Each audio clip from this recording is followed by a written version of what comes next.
Heidi ho there, fishermen. My name is Brian. This is my new YouTube channel, starting out, just getting started here. Today, first video, just thought maybe introduce myself, talk a little bit about what the channel is about, and then go through what I use on a day-to-day basis, depending on, you know, what I'm fishing for or how I'm going out. So the bank bite is a name because I fish mostly from the bank. Don't own a boat. My parents own a boat. Sometimes you might see some content from that boat, probably not this year because it's not ready to go, but that is something for the future. Would love to get a boat, would love to fish tournaments, but this is definitely more of a video journal or a way of, you know, I'm learning, getting back into fishing. Obviously did it when I was a kid, did it some when I lived in Western Kansas, but didn't get deep into it, didn't work super hard at it, just kind of threw out a bobber and a hook and a worm and caught a bunch of bluegill, red ear, sunfish, perch, things like that. Well, now I'm going to try and get a little deeper. So this is kind of how I plan to do that, keep myself motivated, because I get to come to you guys and show, you know, my successes, my failures.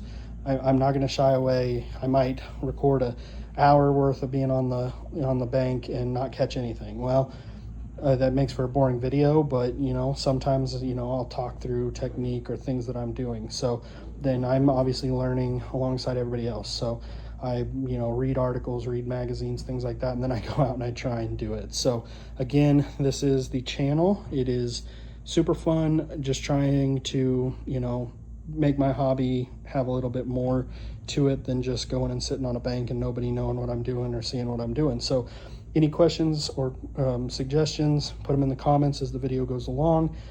Please be polite, courteous, things of that nature. Please do not be rude. We're all, I think, the audience right now, me, again, beginners, trying to learn how to fish. And from here, we will get into the first rod and reel and kind of how it is set up.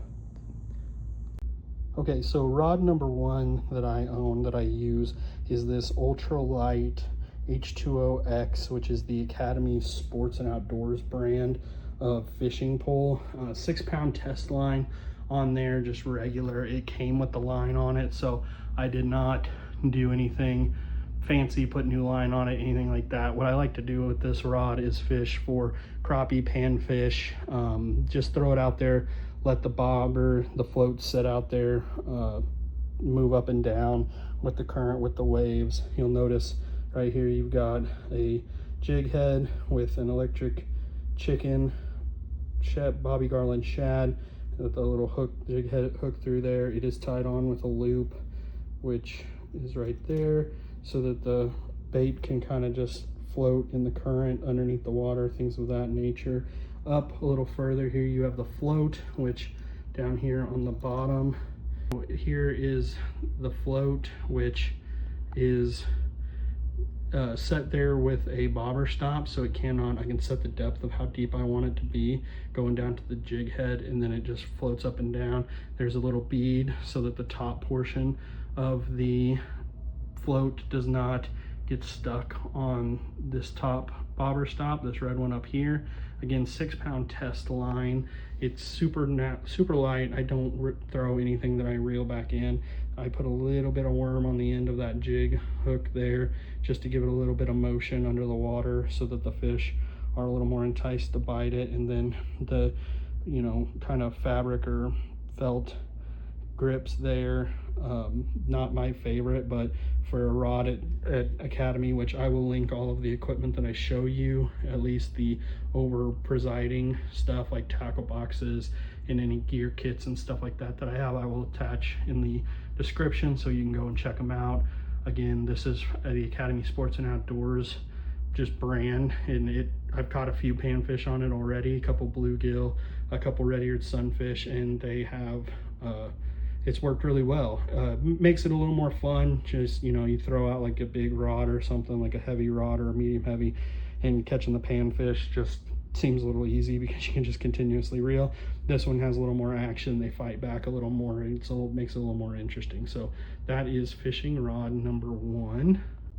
Here is fishing rod number two. This is just a Shakespeare ready to fish version of a spinner. My preference, as you'll notice, because I have four rods, 3 of them are spinner reels. I do like spinning reels a little bit more. I'm learning on a bait caster, never really owned one before. So this is just a ready to fish, what I call a ready fish. Came with line on it. It also had a clear tackle box with some terminal tackle, some soft baits, things of that nature that were hooked onto the fishing pole when I bought it. So you have to take the time to cut it all off and all of that stuff, but it had line already on it. As you notice, obviously I don't have it set up with that gear. I have it with the Texas rig on there.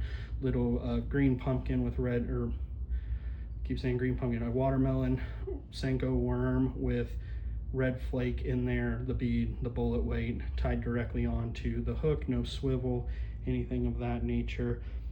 Super nice rod. Shakespeare's a good starter intro brand. As you can see, I still have the plastic on the bottom of it because I've never taken the time to take it off. This is got the more cork grips on there, which are nice. These are the only two rods that I keep a hook on when they're in like the car being transported as I'm using them, things of that nature. So again, this is rod number 2. I like to drag it across the bottom, wacky rigs, things of that nature, just because it's a little more finesse driven, which is nice. It's a little easier to do finesse work with. So that is fishing rod number 2. Fishing rod number 3 is the ProFishency Krazy Americana spinning combo. Again, the first 3 that I purchased here, they were combos. So they had all the reel and the rod there. The other 2 had line. This ProFishency did not. It was just an open reel. So I went out and bought 30-pound braid that I put on it, and it's green. You can't see that there it is, it's green. I do like the wooden reel handle there, and then obviously has the cork for the grips as well. I fish this with basically anything. It's one of my favorite rods out of the 4 that I'm going to show you. It's probably my favorite. I'll throw anything, top water, jig, Texas rig it up, anything like that on there. It's one of my favorites. So again, ProFishency Krazy Americana 30-pound test. There is 12-pound fluorocarbon leader on it as well. It does have a swivel. I set it up with a swivel just because, again, it's a preferred fishing rod. So basically anything I want to throw, I would be comfortable throwing it with this rod. You know, less backlash with a spinner, all of those fun things. But super nice rod, 7 foot tall, medium heavy action. So super nice, super responsive. You can feel, you know, any twitch braid, obviously, because braid doesn't stretch. That helps with the, you know, feeling of the fish if they're there, or dragging across the bottom, anything like that. So that is rod and reel number 3. So rod and reel number 4 here. This was bought separately. So on there you can see the 711 gear of the Garcia Max Pro Max fishing reel. Again, it's a bait caster. There's obviously your brake on there. Tension is on the other side, and that black knob right there. Super nice reel. I fished with it once yesterday. And then the rod is a 7 foot tall Berkely Cherrywood rod, which is one that I have put reels on in the past when I lived in western Kansas, things of that nature. Super nice rod, super responsive. I love the red color, just a little bit more standouty. You will see it in future videos.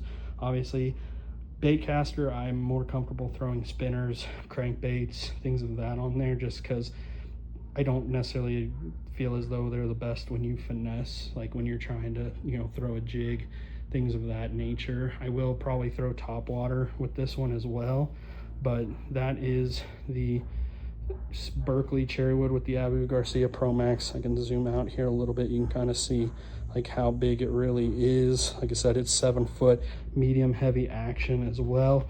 The line that I put on this is 14-pound test fluorocarbon the whole way. Berkely Vanish to be exact. Really good. It sinks, so it helps with things like crankbaits and that nature. And it's really, even from my eye when I was fishing with it yesterday, is much more difficult to see in the water in comparison to the green braided that I used and things of that nature on other rods. So again, super nice rod and reel combo. Bought them separately, got the reel and the rod from Scheels, including the line, the Berkely Vanish line. The reel was on sale yesterday when I purchased it for like 40 or 50 bucks when it's normally like $139 reel, and then the rod was only 34 bucks itself. So rod and reel, you know, putting together your own little combo for less than $100, you can't beat that, especially with a bait caster. That'll be the first time I'm really fishing with a bait caster. That is it. Any suggestions, any answers to the questions that I said as I went through the video, or suggestions about videos that you all would like to see, anything like that, please, you know, be respectful, be polite in the comments. We're all, I think, learning here. I'm trying to tailor this more towards beginners. If you absolutely know everything about fishing, great, but don't be mean in the comments. Always willing to do research or do videos on kind of any topic as it pertains to fishing that anybody's doing. So suggestions or questions in the comments, and please subscribe, and everybody have a great rest of your day, and hopefully you catch some big ones.